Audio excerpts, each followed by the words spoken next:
Welcome to Sex Savvy, where nothing is off limits. I'm Kimberly Resnick Anderson, your host and creator of Sex Savvy. I've been helping couples and individuals achieve optimal sexual health for more than 25 years.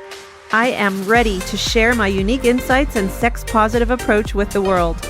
We'll talk about hang-ups, kinks, fantasies, and function, what's hot, what's not, and most importantly, how to become sex savvy.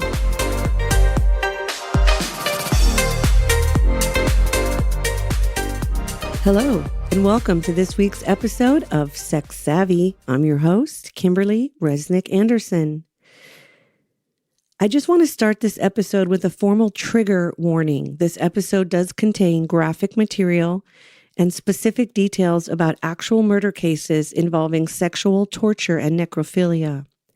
If you think you might be upset by this material, this episode of Sex Savvy may not be for you. Every once in a while, you meet someone who has a profound effect, not only on your work, but on your entire life. My guest today is one of those people. His professional body of work, his integrity, and his work ethic are known throughout the world. He is a forensic psychiatrist who has written prolifically about legal insanity as a criminal defense and many other aspects of psychiatry and law. He is an expert witness who has consulted on or testified in many of the most infamous murder trials of the past 35 years. He is a beloved professor and presenter who has been invited to give lectures in more than 25 countries. I've been fortunate to attend some of his trainings in Europe, Asia, and Africa, as well as many here in the United States. When there is a mass shooting, a serial killer is on the loose, or a mother murders her own children, my guest is always on the short list to be contacted for his expertise. In fact, he is the world authority on mothers who kill their own children, and even coined the term neonaticide, which is when a mother kills her newborn within the first 24 hours of life. It is such an honor to interview my distinguished guest today. Let's get sex savvy.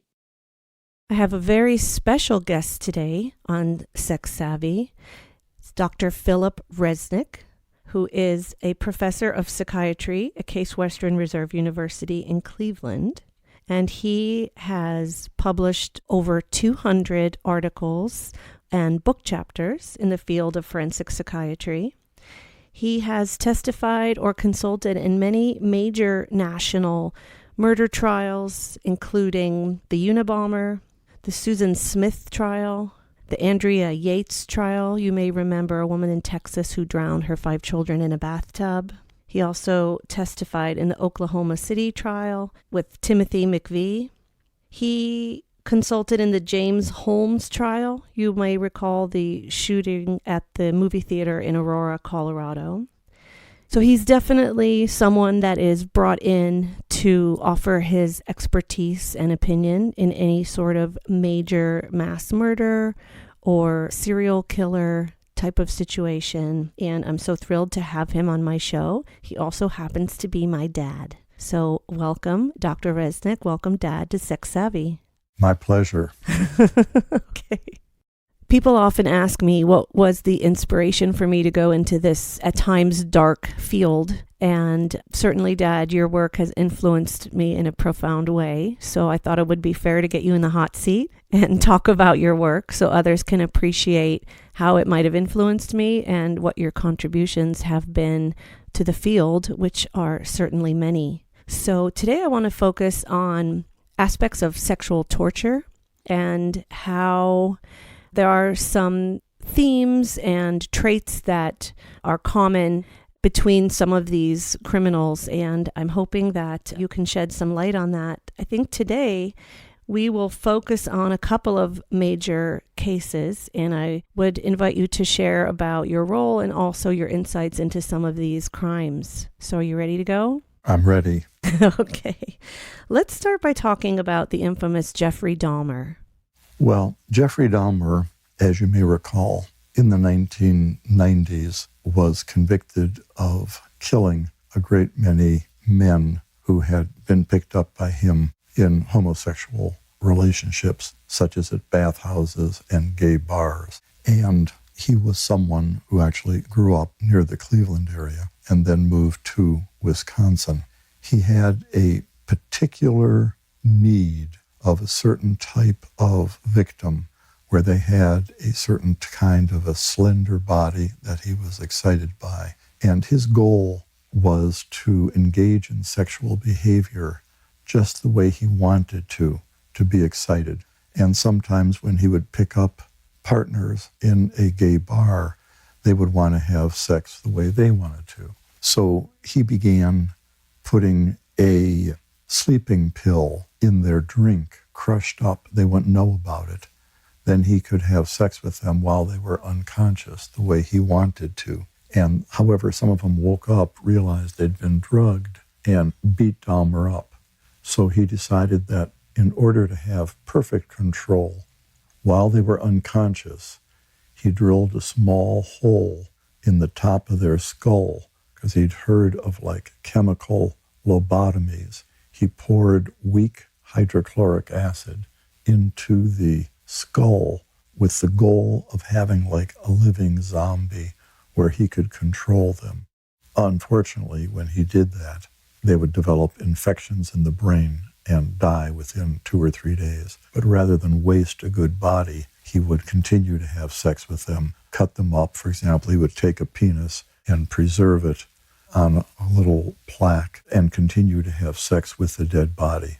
So in fact, in his defense, Dr. Fred Berlin from Johns Hopkins testified that he was legally insane because he had the diagnosis of necrophilia and was unable to control his sexual drive. So there was a contested insanity defense, and the jury did reject insanity, and he was convicted, went to prison, and was eventually killed by other prisoners in prison.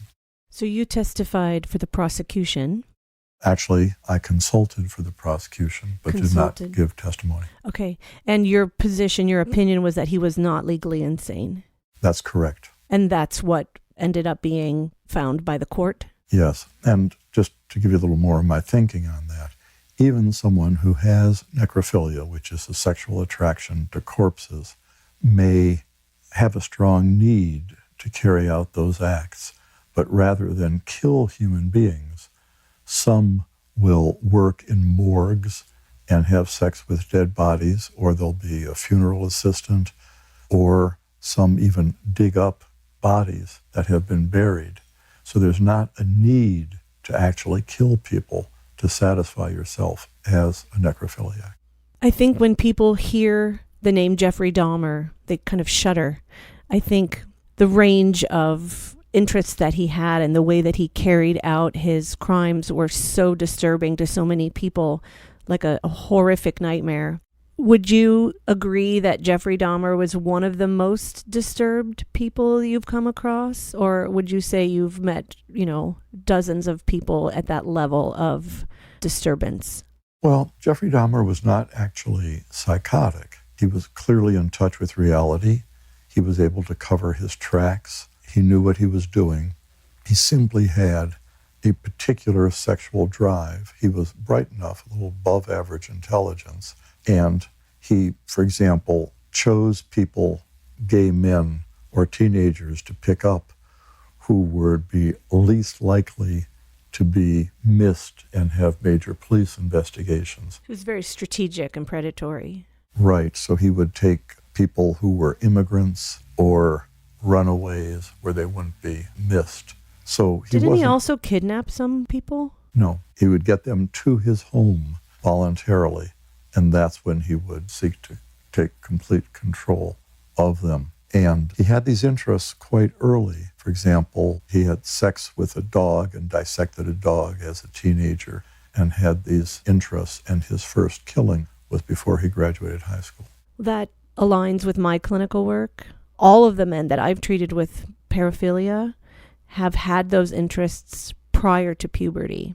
And there's a lifelong, deeply ingrained arousal template that is consistent over time. and men are able to talk about memories and reactions to things from when they were 6 or 9 or 12 years old, and there's the thematic presence throughout their entire development. Yes, I'd agree. Okay, so let's move on and talk about Ted Bundy. I know right now there's a documentary that's airing that's popular, people are talking about.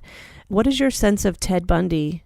Ted Bundy was a classic individual who enjoyed sexual sadism, enjoyed having his partners completely under his control and in the raping and killing. And again, he was very bright, attended law school, but did not graduate. And one of the clever things he did was he would pretend to have a broken arm. He would have an arm in a sling. So he seemed quite vulnerable, and women would feel like they'd want to do him a favor and assist him. He also happened to be handsome and charming. Absolutely, absolutely.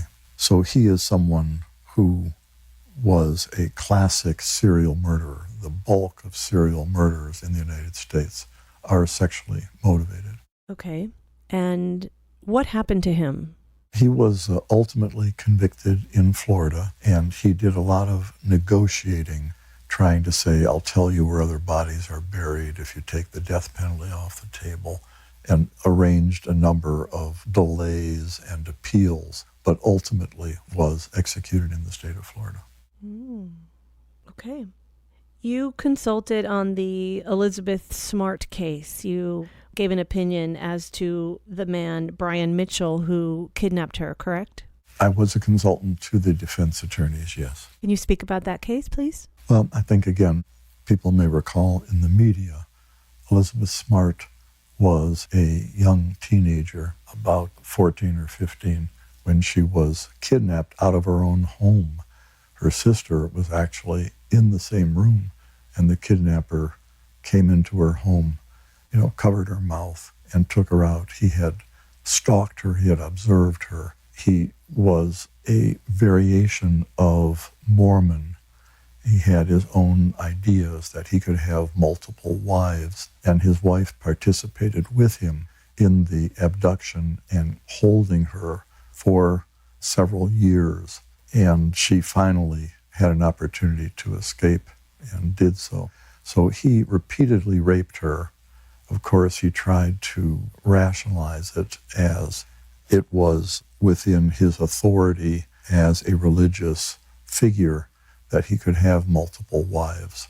But there is substantial evidence that he simply was using her for his own sexual purposes. Okay. And was there any ritualistic component to this? I don't recall any rituals. Again, he forced her to engage in sexual activities that pleased him. I think what was unusual for most situations is the wife being a participant, but she was brainwashed. She was also convicted as well as the perpetrator, but she was given less time because she was more of a facilitator, but didn't engage in any misconduct herself. So you work and practice in the Cleveland area. Yes. And there was a very big, disturbing case a few years ago about a man who was keeping women chained in the basement and having sexual relations with them for years. And you evaluated him, correct? Yes. Ariel Castro lived in the Cleveland area, and he actually kidnapped 3 separate women, and he added each of them to the basement. They weren't serial, they were concomitant. And one of them he impregnated and had a baby. And Mr. Castro became very attached to the little girl who was about 6 years old when he was eventually captured. And he had them literally chained in the basement, and he would just choose which one on a given night he would elect to have sex with. And he's another person that had complete rationalizations. Rather than acknowledge that they were fearful of him, he would say that the women fought over who would have the opportunity to have sex with him on a particular night. And do you think he believed his rationalizations? I think to some extent he did, but he grossly exaggerated. And as you know, it's not uncommon, for example, for pedophiles to have their thoughts altered And they come to believe that even a 6-year-old boy could consent so that they don't see themselves as being abusive. And there's actually an organization called the Man-Boy Love Society. NAMBLA. Which is for the purpose of others getting together to, again, rationalize their pedophilic behavior as not being destructive to children, which of course it is. And you evaluated Castro personally? Yes. And how did he come across to you? What were your observations and sort of reaction to him? He was, he told me, I'm not a monster. I know the press is portraying me as a monster. And he came across as a gentle, nondescript, kind of middle-aged guy. There was nothing menacing about him. He wasn't particularly charming. And I think that's one of the reasons he may have kidnapped the women, is that he, in an ordinary dating scene, would not have been particularly successful. What do you know about the Incel movement? Well, Incel, refers to often young men who attempt dating and for one reason or another are repeatedly rejected by women. And they can be very angry at women, feeling that they are treated unfairly. And there have been 2 cases of mass murders by individuals who are very angry at feminism and angry at women overall. One was in Canada and one was in California. And they use these thoughts to rationalize killing women? Yes, whether you want to call it rationalization. In other words, rather than recognize they're bringing something to the situation as to why they are being rejected, they see the feminist movement or women as being unreasonable or unfair, that they should be more available as marriage partners, as sexual partners. And then obviously there's a lot more incels than there are people who go around killing women.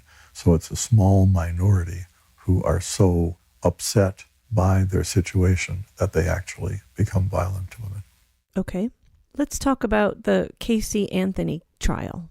Casey Anthony was a woman in Florida whose 2-year-old daughter died, and the mother, was an extraordinary liar, is the part that struck me most. She repeatedly lied, and one example is that she said she worked at a given place, and the police went to this place, and the employer said, no, we never had her work there. And Casey Anthony said, oh, you must have gone to the wrong location. So they said, okay, we'll take you with us. You show us exactly where it was that you worked. So she got in the police car, went to the location, went to the door, and then she turned around and said to the police, I lied, I never worked here. And so there were just many, a web of lies like that. But ultimately, it was not proven beyond a reasonable doubt that she was guilty of the homicide of her child, even though the public was very much believed that she had something to do with it. And do you agree? I really, I was a consultant to the defense and read records, but I didn't personally interview her, so I have insufficient data to offer a formal opinion like that.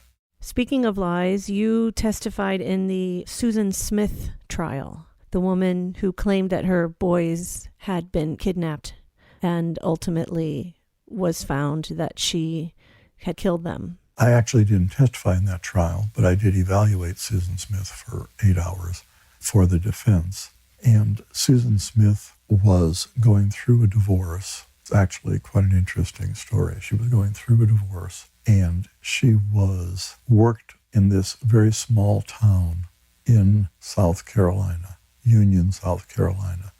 The largest employer had 400 employees, and there was a big boss who owned the company, and his son was like middle management. She slept with the big boss one time, and it didn't go anywhere. And then a little later, she got involved in a relationship with his son, who was in middle management. They had a relationship for a few weeks, and she very much loved him and wanted to make a life with him. Then she did a dumb thing. So this is some advice to your female listeners. She told the son that she had slept with his father. Not a good idea. And as a result of that, the son said, that's it, I can't deal with this, the relationship is over. And it was that day when he said the relationship is over that she became so depressed, she decided to take her own life. She thought about running into a bridge in a one-car accident. Then she thought about her 2 young children who would go with her separated husband and felt he wouldn't be a good father, and she decided to take the children with her. And she ultimately decided she would drive into a lake, and all 3 of them would drown. As they were going into the lake, she lost her nerve, jumped out of the car, and the 2 children who were strapped in their car seats did drown. Then she made up a story that she was carjacked by a black man in Union, and she cried on television, had the whole country concerned about the welfare, and she begged this man to bring back her children. And this hoax went on for about 10 days. Then the police chief, who was very suspicious that she was involved but had no evidence, decided to lie to her and make up a story. And he alleged that there had been a video camera where she said she was hijacked because it was a high drug buying area. So he then told her, we have a videotape. We checked the tape on the day you say you were carjacked. We know it didn't happen. What really happened? And that's when Susan Smith confessed. Wow. And a few hours later, she said, was there really a camera there? And he said, no, there wasn't.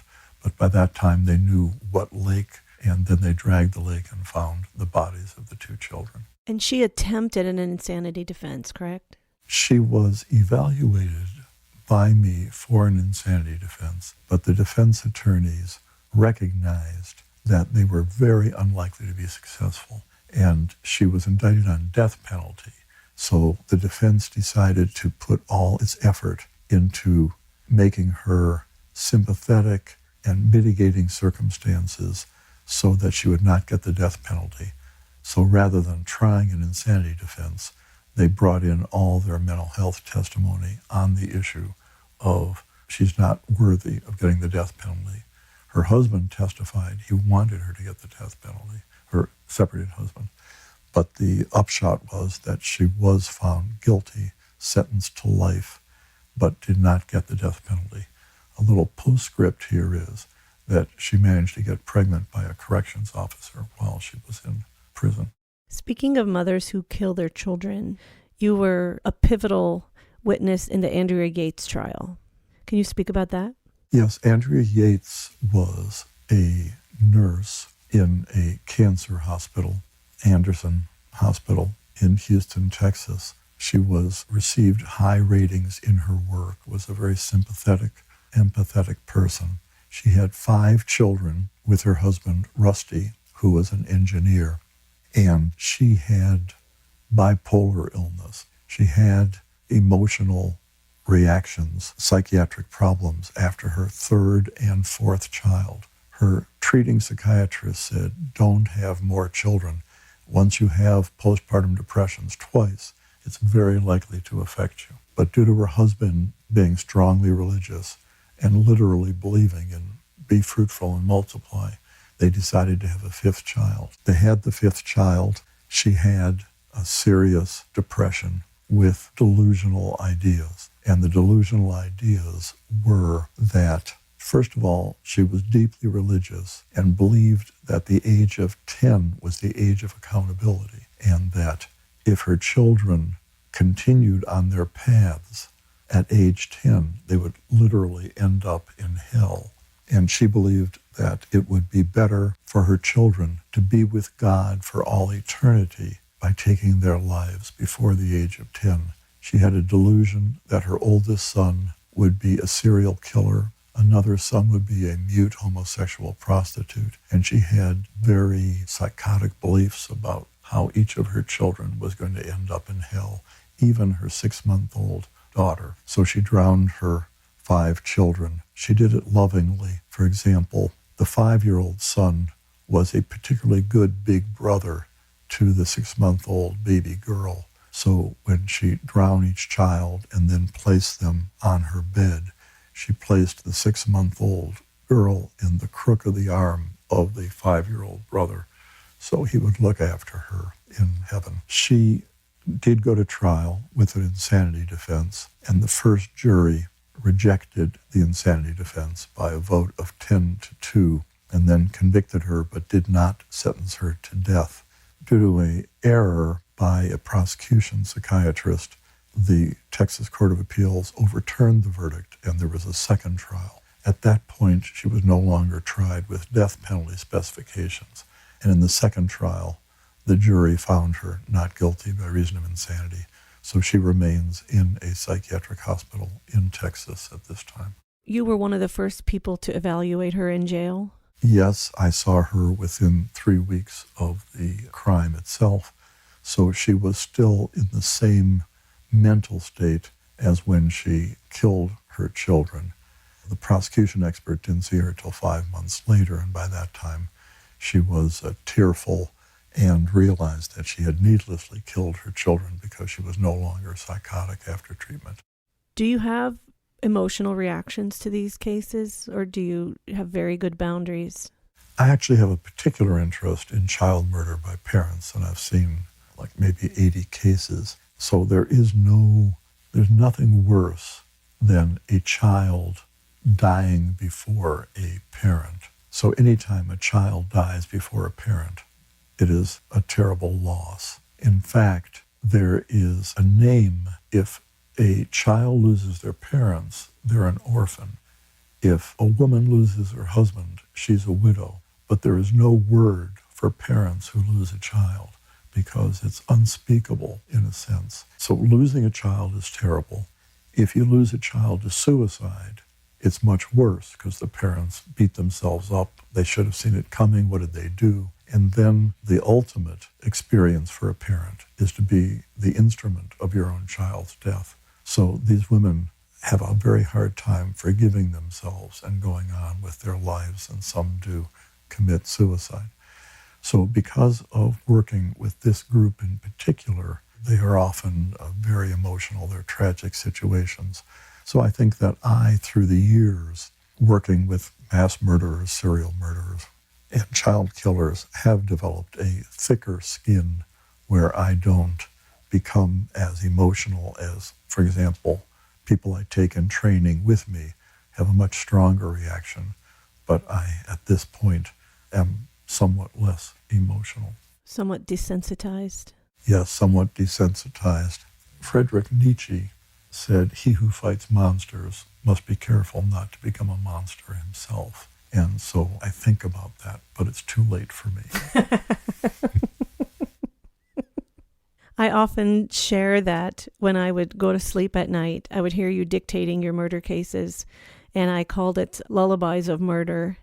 And you would be very specific in your descriptions of how a particular defendant or alleged perpetrator murdered someone and what he did sexually to his victims. And I remember being pretty disturbed and frightened and traumatized by hearing those things at such a young age. Yeah, well, I'm sorry to hear that because I didn't dictate those cases with you in the room, but I was unaware that you might have been upstairs listening. Of course, of course. Getting back to the topic of sexual torture, there's a very interesting case decided by the Canadian Supreme Court. And in the United States, there is a case called the Tarasov case, which says that mental health professionals have a duty to take steps to protect a victim once they know that their patient they're treating intends to do serious harm to someone. And the case in Canada, which is similar to this case in the United States, is called Smith v. Jones. And what happened was in Vancouver, Canada, there was a man who was charged with assaulting a prostitute, and she escaped. He tried to kidnap her. It was attempted kidnapping and assault. The psychiatrist was hired, a forensic psychiatrist was hired by the defense attorney. Can you evaluate this man and see if you can be helpful in mitigating factors to try and get a lesser sentence? The psychiatrist evaluated the man, and he was extremely open. And he said, "I have prepared a torture chamber in the basement of my home with shackles and chains, And my intention is to kidnap prostitutes, have sex with them, torture them, and kill them. And this was my first effort, but she happened to escape. But he clearly was a sexual sadist who had prepared and planned to carry out multiple killings. So the psychiatrist said to the defense attorney, this man is extremely dangerous, and not only can I not help you, but I think, we need to consider what steps should be taken to protect the public. The attorney said, thank you very much, I won't need a report, and wanted to end it there. But the psychiatrist felt an obligation to go further, whether he should inform the judge. He consulted various attorneys and so forth, and it ultimately ended up in the Canadian Supreme Court. How do you balance your duty of confidentiality, both attorney-client and patient-physician, against public safety? And the Canadian Supreme Court went even further than the Tarasov case in the United States and said that if a mental health professional, a physician, or an attorney has knowledge that someone is likely to commit dangerous acts, they have an affirmative duty to let law enforcement know. So it actually is a broader Tarasov duty, and it applies to all of Canada. So it began in a sexual torture case, so relevant to the topic of today. Fascinating. One other comment I'll make to you, since you ask about my own reaction to these cases, is that there is a Canadian forensic psychiatrist named John Bradford. He's been public about this, but he's a highly experienced forensic psychiatrist with a special interest in sexual offenders, who's evaluated hundreds and hundreds of them and treats them. So he's, well into his 60s, has had a lifetime of this. But he was so affected by one case that he developed such severe post-traumatic stress disorder that he actually became suicidal and non-functional for a period of time. And the case involved a man who was a sexual torturer, and he would tape record the screams of the victim while he tortured her and eventually killed. And in order to testify about whether he was going to be a dangerous offender, which is a particular law in Canada, he was required to listen to hour after hour of this sexual torture and the women screaming in both fear and pain and agony. And he, of course, Dr. Bradford knew the outcome was going to be their death. So when he listened to this, listened to their screams, knowing that they were going to be killed, it got to him at a level that all his prior cases did not. So this is actually an occupational hazard of forensic psychiatrists and those who treat sexual offenders and testify. And as I say, he's been open. He's got a YouTube hour on this. So I just mentioned this since you asked about effects on the examiners. I remember growing up, there was a case in Toledo, Ohio, that you seemed, at least at the time, to be highly impacted by. Can you talk about that case? Yes, that was one of my earlier cases. And when I dictated the report, my secretary was so disturbed by transcribing it that she had a minor case of post-traumatic stress disorder and with a period of sleeplessness. The case involved a man who happened to be the son of a physician, and he worked in a hospital. He had a number of sexual deviations, including coprophilia, where he would take a sample of stool or urine from a patient and take them to the lab, and he would eat or swallow them on the way to the lab. And he would actually ask for extra samples so that they wouldn't turn up missing. I've had patients masturbate with feces or urine. It's actually a not so uncommon fetish called, there's water sports, golden showers, all that. It's another trendy thing. Right. This man tied in these ideas with more of a sadism. And interestingly, he had sadistic pornography, and he kept it in a crawl space. He was living with a girlfriend. She had no idea that he had these sadistic fantasies. He did, on one occasion, request anal sex, which she wasn't interested in, but he recognized the limits she set, but he had this need. He had a tarantula in a glass cage, and kids would be very fascinated, so he would get children into his home. So he had this 5-year-old girl who was a neighbor just a few doors down and got her into his home where he killed her. He then was able to carry out his sexual drives. Again, he had necrophilia. He also had sex with bodies in the morgue, but this is the first live child that he killed. They canvassed the neighborhood, and he kept the body up in this crawl space, and he did things to her body, such as cutting out her uterus, inserting it in his anus as stimulation to masturbate. And so he did a number of very peculiar, sadistic things in the way he killed her and then used her body. And again, he was indicted on this issue of killing a child in the course of raping a child. So this is one of my first very disturbing cases, as I say, where my secretary had much more of a reaction than I did to it. I remember the case, and I remember being frightened by it and hearing about the details as well. Did you have a role in the Scott Peterson murder trial? I did. Scott Peterson was convicted of killing his pregnant wife in California, and I was hired by the defense attorney, and I did go and evaluate him. And the reason I was employed in that case was that he was shown on videotape, and he did not show the kind of emotions one would expect when he said that his wife disappeared and was kidnapped. So the defense attorney had a theory that they might be able to explain his lack of emotions if they could show that the kidnapping of the wife caused some type of post-traumatic stress disorder in Scott Peterson, and that's why he appeared so numb and without emotions.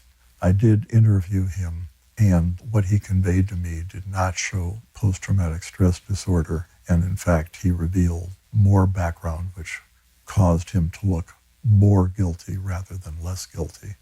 So when I reported this to the defense attorneys, I simply was not used at trial, but a jury did convict him. Oh, so you were hired by the defense and could not be helpful? Right. I see. Can you speak for just a moment about the concept of legal insanity and how often lawyers attempt to use that defense?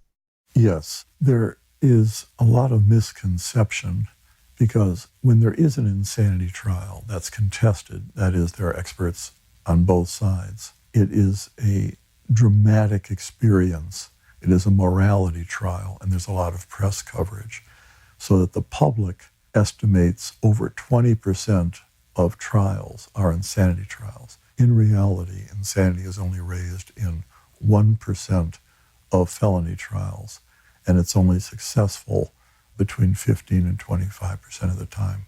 So it's really about only 1 or 2 out of 1,000 felony cases where someone succeeds with insanity. Speaking of myths, do you have anything you can say about myths around rapists? Anything you can debunk there? Well, one common belief is that rapists are lacking a sexual partner.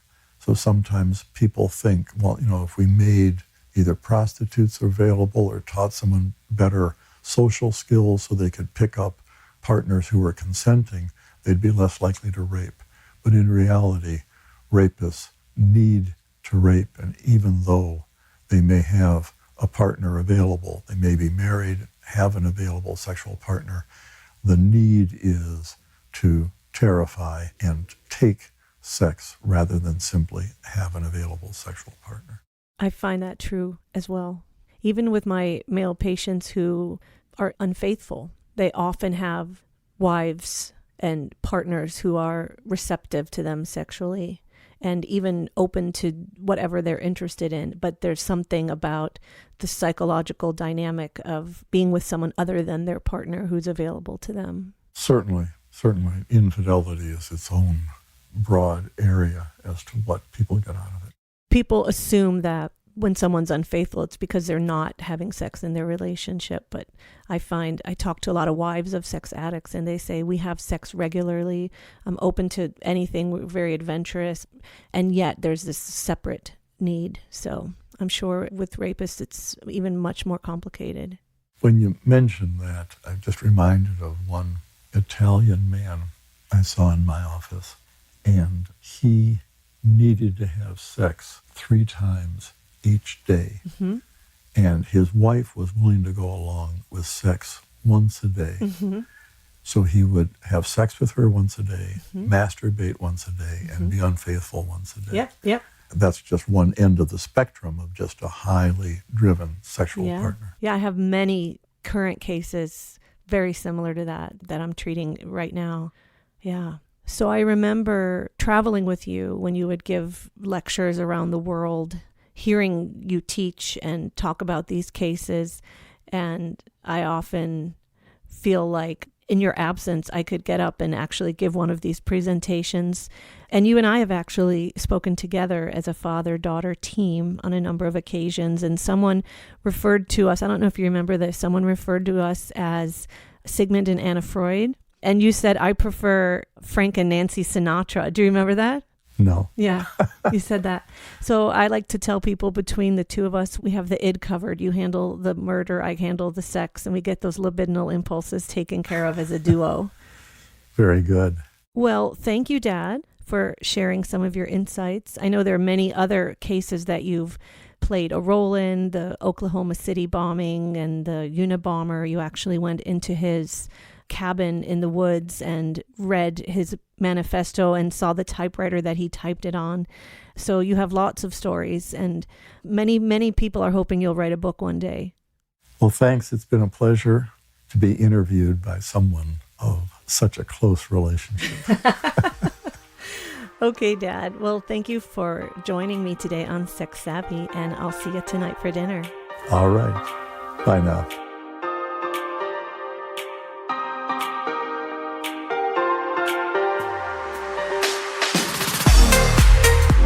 You've been listening to Sex Savvy.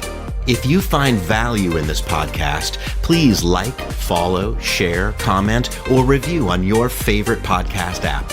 Your participation helps keep Sex Savvy free and available to all who are interested. Kimberly and the entire Sex Savvy team appreciate your loyalty and support.